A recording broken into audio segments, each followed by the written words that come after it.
Mengikuti standar Tuhan atau dunia.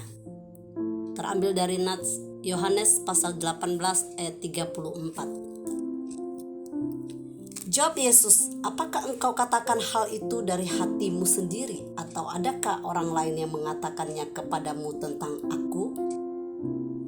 Standar adalah sebuah tolak ukur untuk menentukan layak tidaknya sesuatu. Pada masa pandemi COVID-19, ada sebuah standar protokol yang harus dipatuhi. Salah satunya adalah menggunakan masker. Seberapa bagus atau keren masker, jikalau tidak memenuhi standar perlindungan terhadap COVID-19, maka itu hanya akan merugikan diri sendiri dan orang lain. Dalam arti tetap dapat tertular COVID-19. Dalam Yohanes pasal 18 ayat 34, Yesus ingin menunjukkan kepada Pilatus bahwa ia mengetahui isi hatinya. Hati adalah standar Tuhan untuk mengetahui manusia ciptaannya.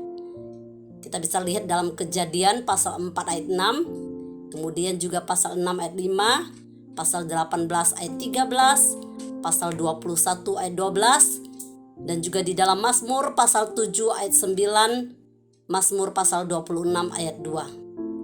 Hati adalah jendela bagi Tuhan untuk mengetahui benar tidaknya perbuatan seseorang.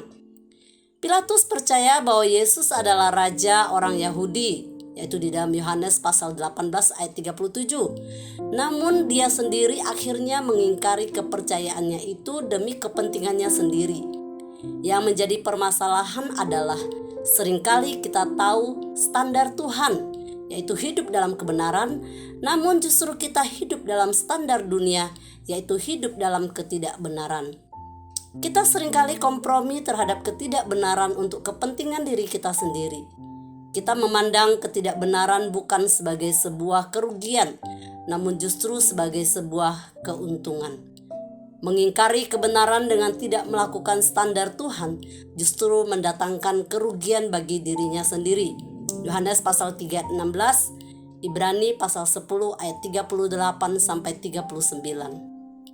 Hidup sebagai murid Kristus adalah hidup mengikuti teladan Kristus dan berani berkorban diri bagi kemuliaan Allah.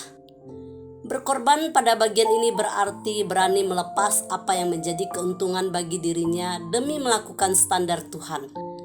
Kristus berani melepas kenyamanan hidupnya sebagai anak tunggal Bapa dengan turun ke dunia dan bahkan rela mati di kayu salib demi menyelamatkan kita dari murka Allah karena dosa. Marilah kita memandang dan memegang standar Tuhan sebagai standar hidup kita, sama seperti Kristus yang memandang dan memegang standar Bapa sebagai standar hidup yang harus dilakukan. Menjadi murid Kristus yang sejati adalah hidup seturut dengan standar Tuhan dengan taat dan setia hingga akhir. Tuhan Yesus memberkati.